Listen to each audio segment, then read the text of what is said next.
Hi everybody, how you doing? It's Rev Paul here from St. Augustine of Canterbury and the Sent, God's Church Deployed, here with this week's message from the truck, hopefully without getting blown over in this incredible windy day down here in the city of Windsor.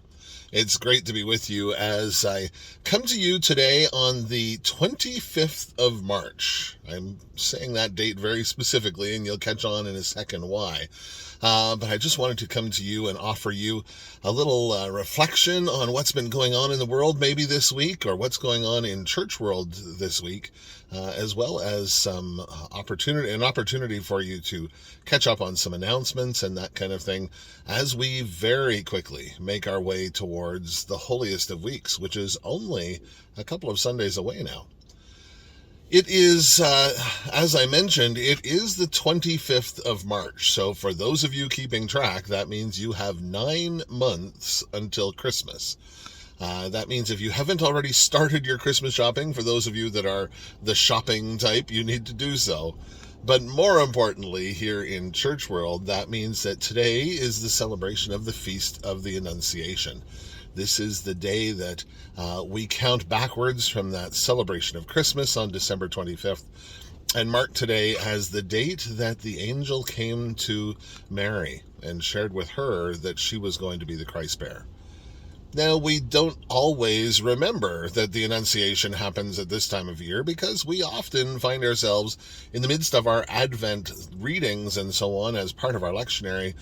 We get the story of the announcement of the birth of Christ, the announcement of Mary's amazing pregnancy, a lot closer to Christmas than we do here, at least 9 months away from that great celebration.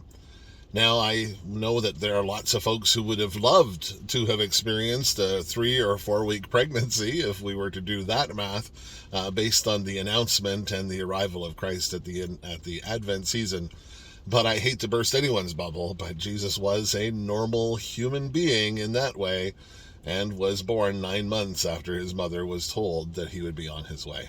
So, we celebrate that Feast of the Annunciation on the 25th of March.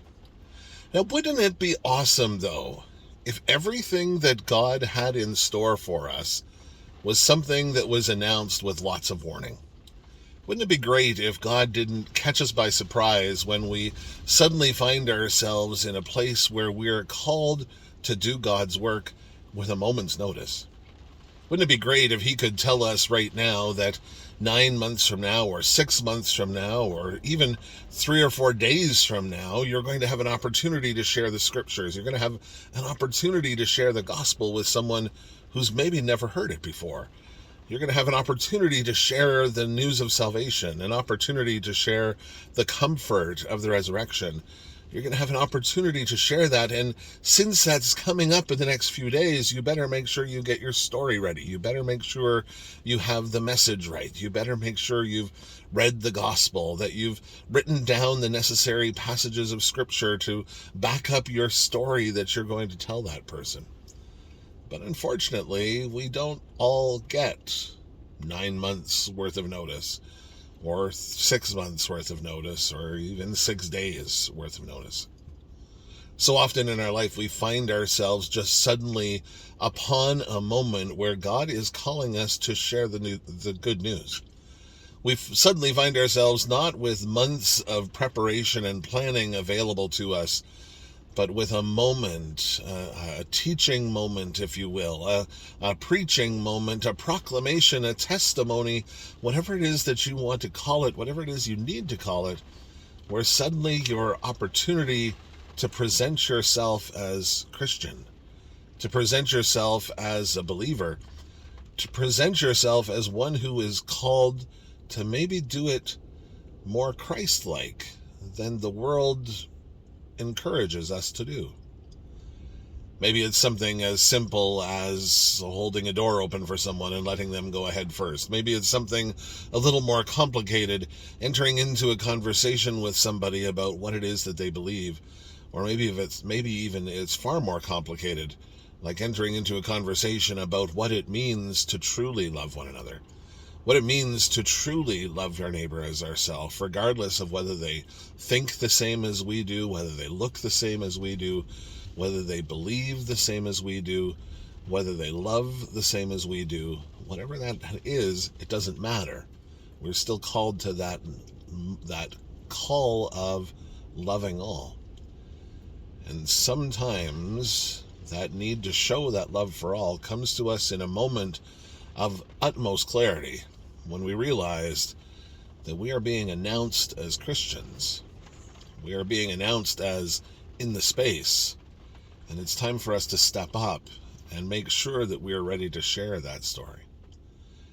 Well, it's not always easy, though, is it? Right? We always get tripped up on knowing whether or not we have the right words, or knowing whether or not we understand our scriptures the right way, or knowing whether or not we understood why we do what we do in church, the way that we do the things that we do in church.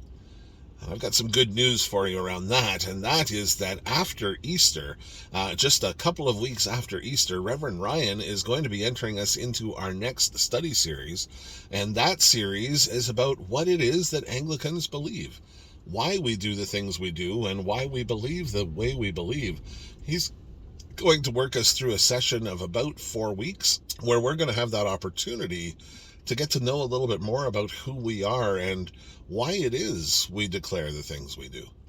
So I can't wait to see that happen. And again, like I said, that's a couple of weeks after Easter before that starts.